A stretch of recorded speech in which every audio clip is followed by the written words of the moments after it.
of the new music video called Grinding for a Green Card. Here we go. I'll be grinding for a green card. I wanna make love to you. Be my 90, they feel safe. I'm from over on an inner tube. Long distance lover, you know I wanna see you. I'm trying to get my travel on. I need that H1 visa. People say that I am musty. Some people call me ashy. But when it's time to get a green card, I'm down to get nasty. I'll be grinding for a green card. I wanna make love to you. Be my 90, they feel safe. I'm from nowhere on an inner tube. I'll be grinding. The world premiere of the new music video called Grinding for a Green Card. Stop it. Get some help.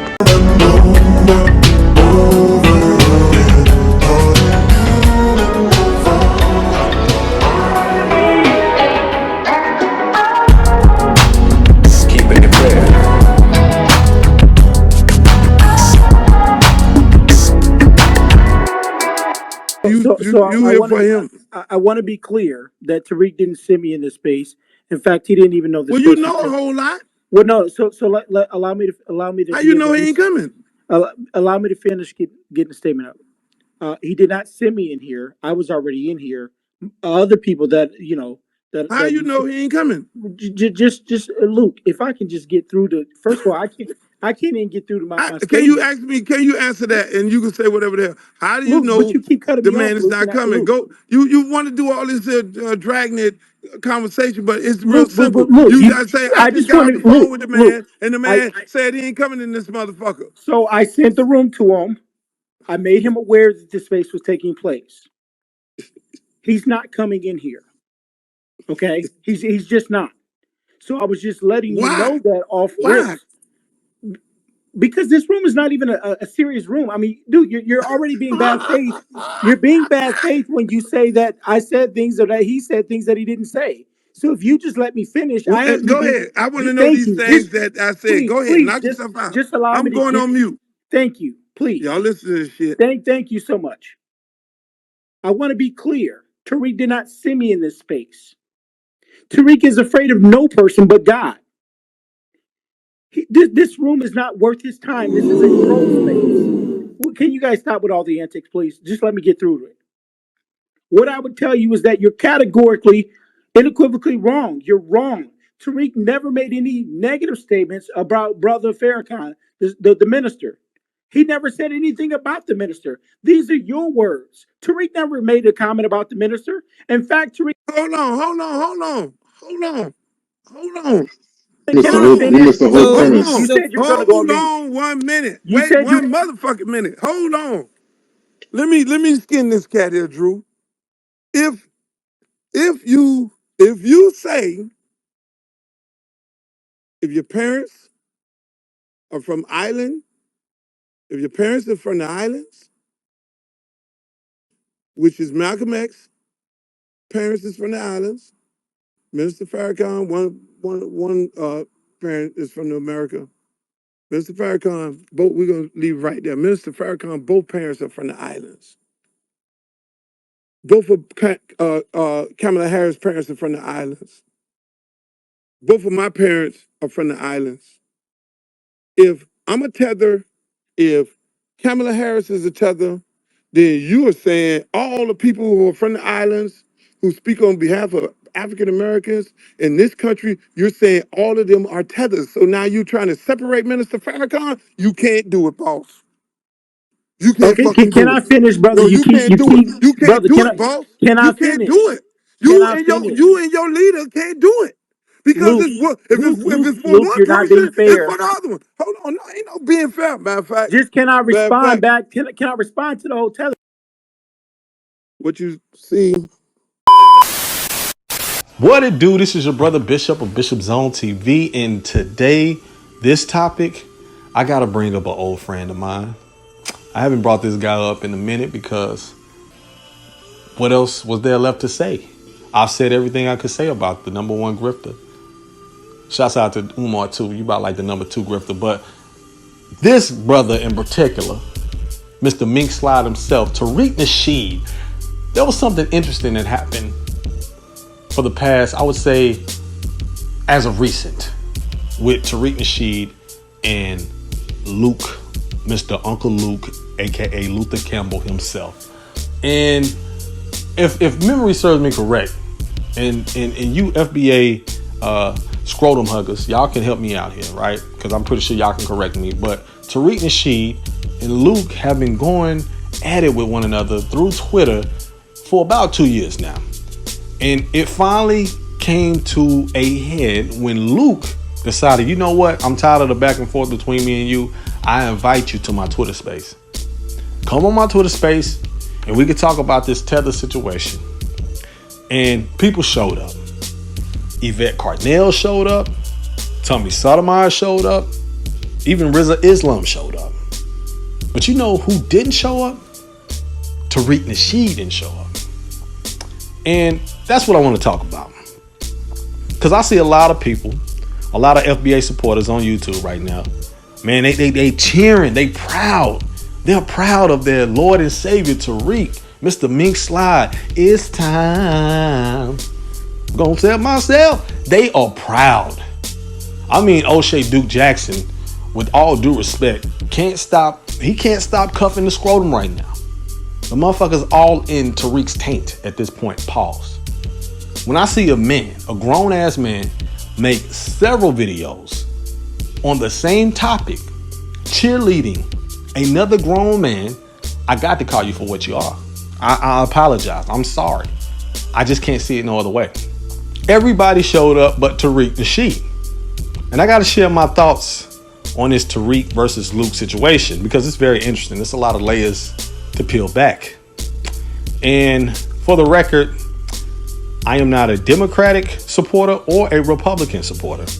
So I am not pro Luke. You know goddamn well I'm not pro Tariq Nasheed on this one. So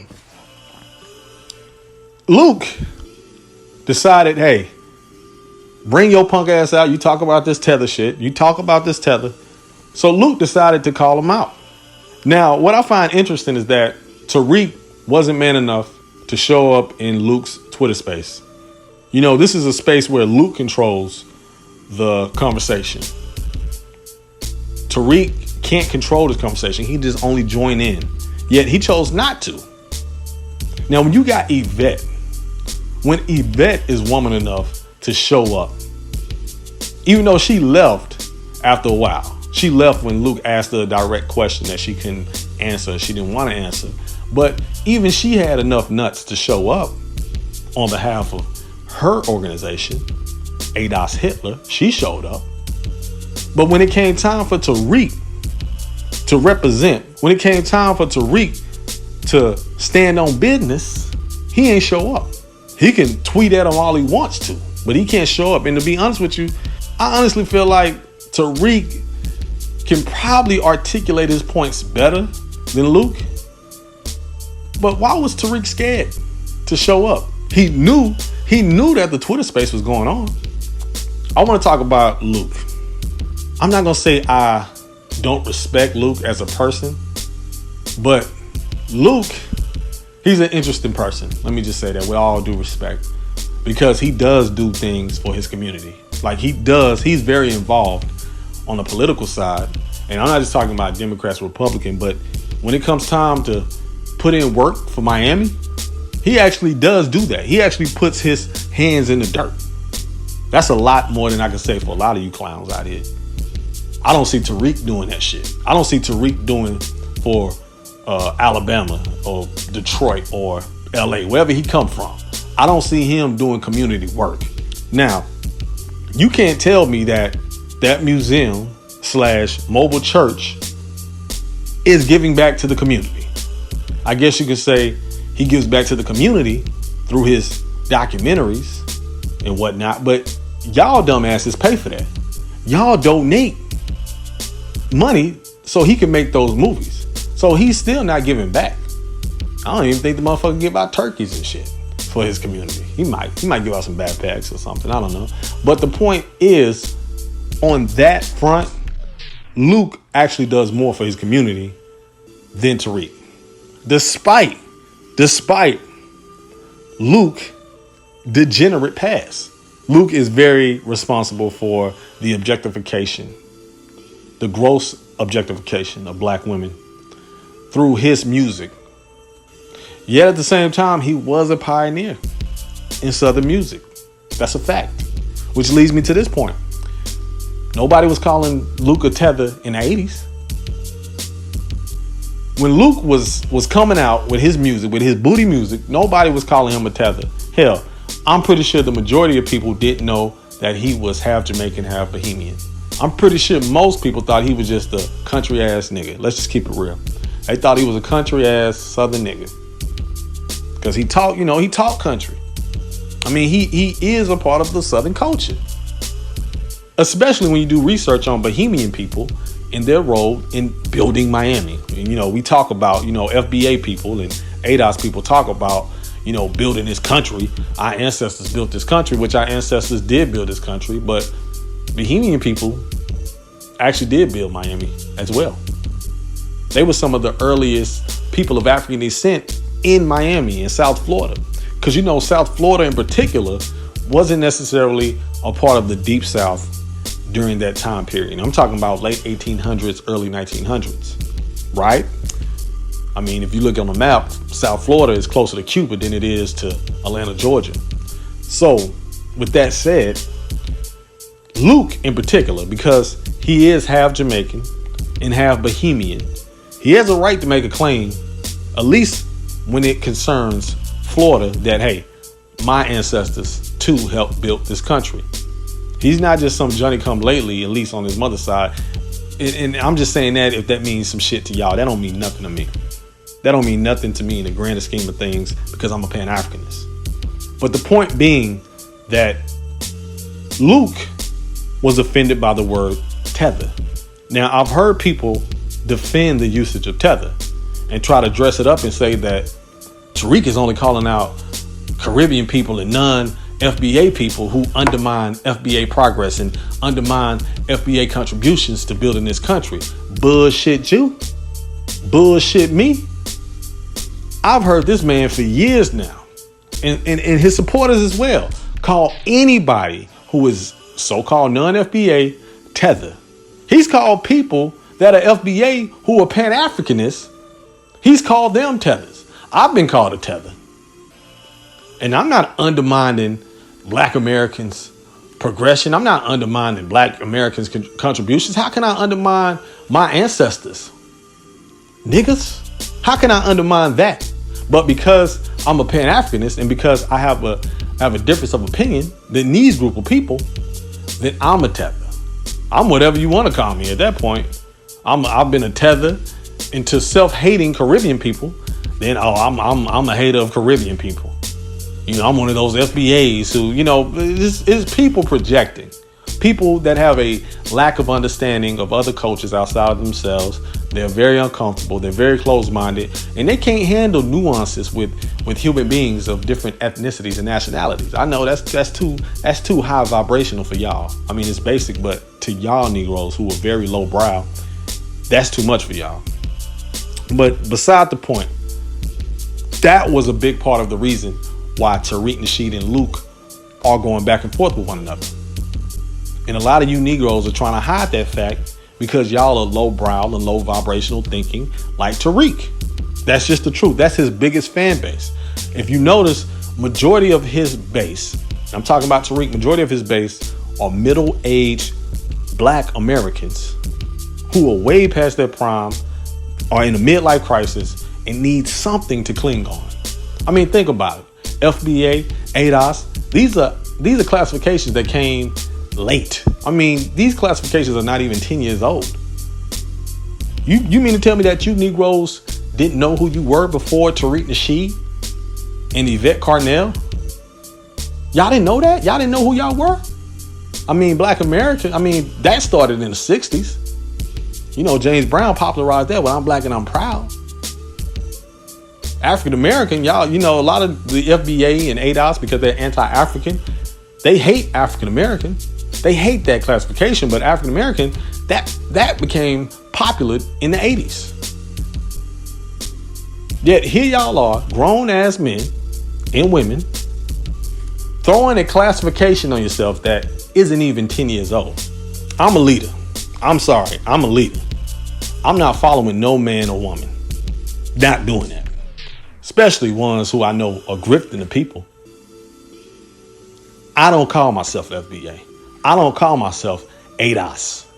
Even if by lineage I would be considered FBA and ADOS, I'm sorry, I'm a leader. I've said all this. Now, I've had this smoke for Tariq Nasheed, but I got to have some pushback for Luke. Because Luke, he definitely was caping for Kamala Harris. And he has a right to cape for Kamala Harris. But this is where I disagree. And even though I disagree with Yvette Carnell, I slightly agreed with some of the points she made when it came to Kamala and Kamala Harris specifically. There were some points that she made throughout this Twitter space. Like, for instance, Kamala Harris using certain songs and certain verbiage to relate to her predominantly ADOS fan base or her ADOS voting base. Now, what I do disagree with is that she's basically doing what politicians do. Politicians will always try to relate to their base. They will try to relate to their voting base. And that's exactly what she's doing. She's not doing anything different than what Bill Clinton did or what Barack Obama did. Despite them being from whatever. And for the topic, for the sake of argument about Kamala Harris ethnicity, me personally, she is black. And when I say black, she's black because of the quote unquote one drop rule in America. Y'all are real selective when it comes to who y'all want to claim as FBA, Black American, ADOS or whatever, right? Which is why Luke felt the need to bring up Farrakhan. Now, I know some brothers in the NOI feel some kind of way about Luke steadily using Farrakhan's name to make his point. But I understood where Luke was coming from because Farrakhan has done a lot for Black America. You can't deny Farrakhan's role in Black America.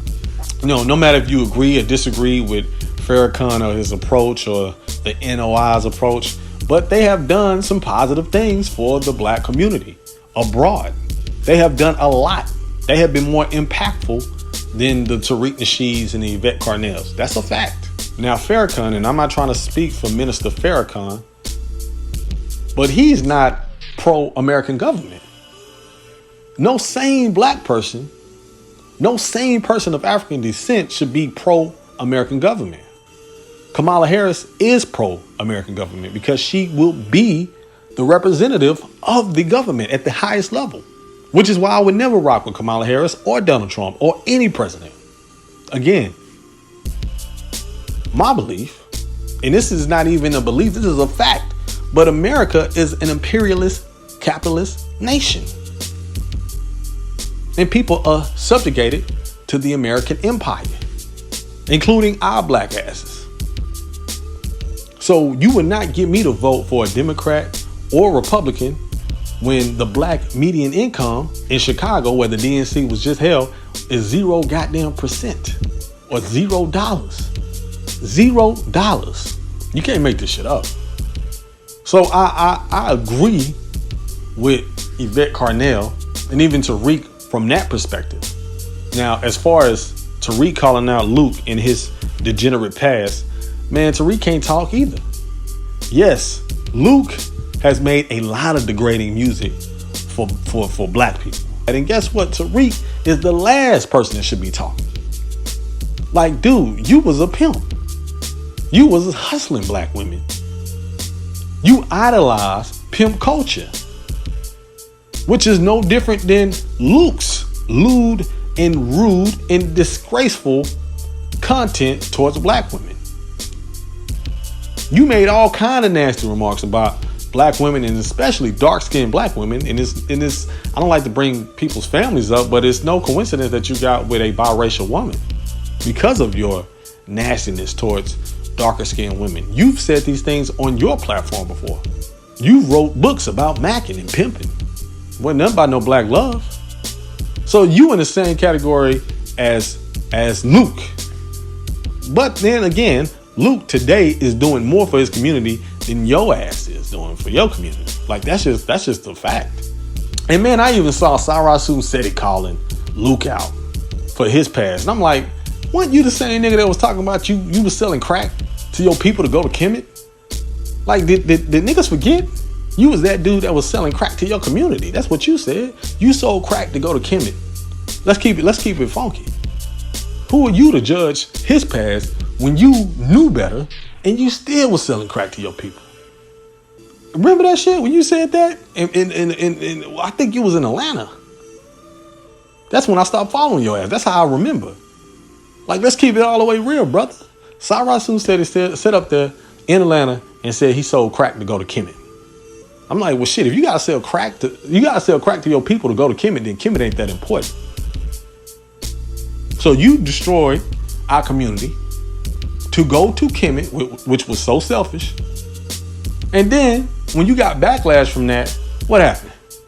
This nigga was in bunk beds talking about I got ambushed. I got set up. No, nigga, it's because your ass was selling crack to the people to go to Kemet when you knew better.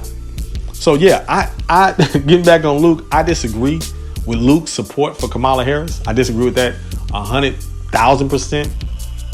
You know, he made a comment that stuck out to me, and I would love to see that, and he got to stand on that. But he said that Kamala Harris was for reparations, and I would like to know what kind of verbiage she used to show that she's actually for reparations. Because politicians can say they're for studying reparations.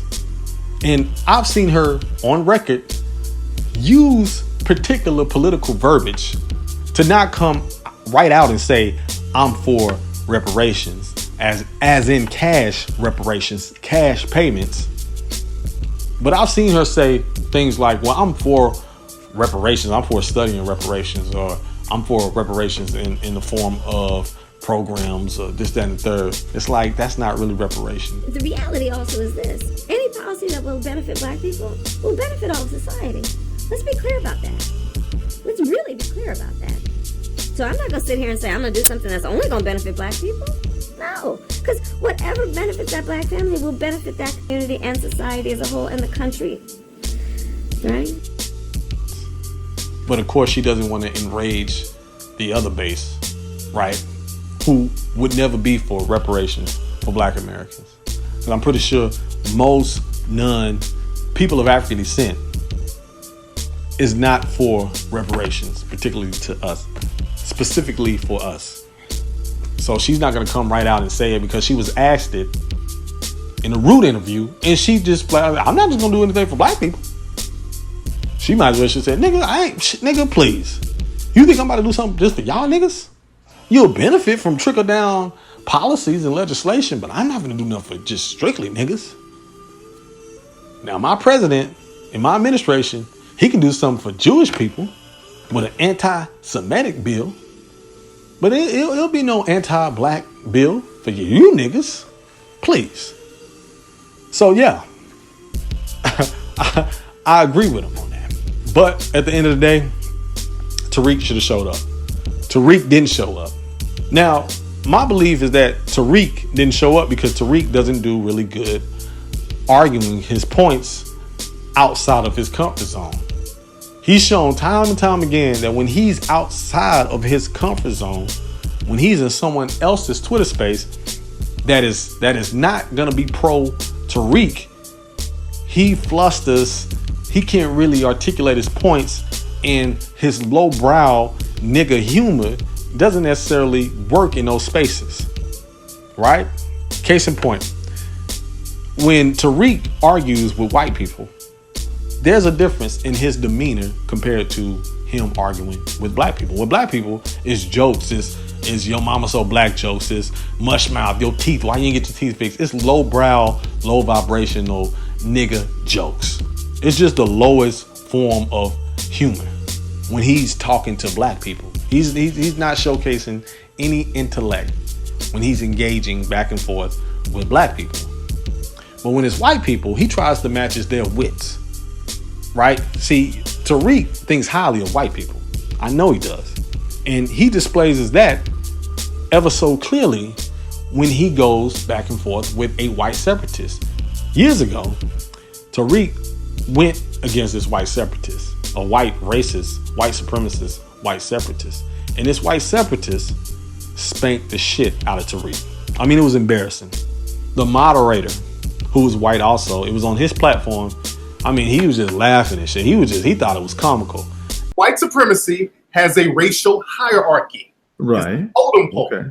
You Yeah. know, it's white on top. You might have the Asians on the next, Yeah. Arabs here, Yeah. Hispanic whites here, and blacks have always been on the bottom. Blacks got to be on the bottom because black people, we have the genetic capacity to annihilate the entire planet sexually. Because when we procreate with you, the offspring is going to be non-white. So black people are greater genetic threat. So we have to be on the bottom. White supremacy is crystallized on how black people are mistreated. This is why when you bring Asians over, the Asians start doing their little nigger jokes when they get around you. So what? All these other groups are stabbing suspect in Ohio and is being paraded as a hero. That's interesting. Well, Tariq joins us now to explain. Tariq, thanks a lot for coming on the show. Thank you so much for having me, Tucker. Oh, of course. This struck me when I read it as a pretty cowardly thing for you to say for a bunch of reasons, but mostly because it's so imprecise. Okay. You don't spell out what you mean. You say that that's interesting. Why is that interesting? Would it have been better if this guy, the murderer, had continued to hack people with a butcher knife? Is that what you're saying? What are you saying? No, I'm saying, Tucker, what's cowardly is to make up a false narrative that I didn't say or even imply by saying that I was not impressed or I was dissatisfied with the police's work.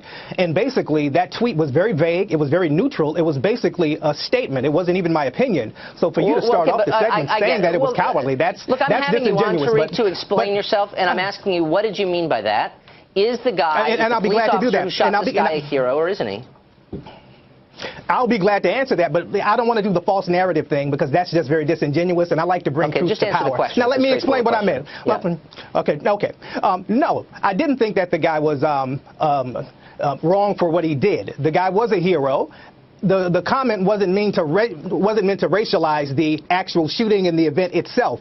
When that happened, online, there were a lot of people who played the race card, and the minute they found out who the suspect was, they kept talking about black Somalian, then they started talking about Black Lives Matter, then they started talking about Obama, then they racialized it. So, yeah, okay. I'm sorry. Okay. So there's only so much I can take. I spent all afternoon listening to your podcast, which is the most racialized thing I think I've ever listened to in my life. And not which that is not true. Which is not true. You sent a series of tweets here noting the race and the nationality of the terrorist, and you also put quotes around the word terrorist. If you drive your car through a crowd of people and murder someone with a knife, are you not a terrorist? Why did you put quotes around? I didn't say that the man. I didn't say that the man wasn't a terrorist. Tucker, are you going to say anything honest before we get the interview started, or it's just going to be a bunch of projections of your suspected white supremacist views? The word terrorist. And Tariq was out of his comfort zone because his audience, this guy, this moderator, his audience was mostly white as well. And man, we was kanging it up and all that. I mean, we was kangs and all that. And Tariq wasn't quick enough to match his wits. And there was things that the white separatist was saying that could have been debunked. But Tariq showed that on his own, when he's out of his comfort zone, he can't really match those wits. He can't really counterattack those things quickly. And I think this is where he was coming from. I think he was scared to debate Luke in a one-on-one in that type of space where he can't control the situation.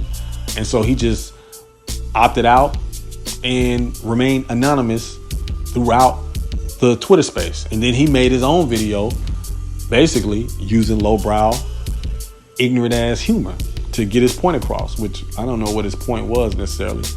But all in all, that's my take on it. You know, I think I spent a little bit too much time on this topic. So with that said, let me know what y'all think. I know I have a lot of FBA and ADOS Hitlers, or FBA Negroes and ADOS Hitlers that like to comment on my channels because they love to defend they people. They love to defend their champions. So y'all bring y'all little square asses over here and leave a comment. Let me know what y'all think. And until next time, holla.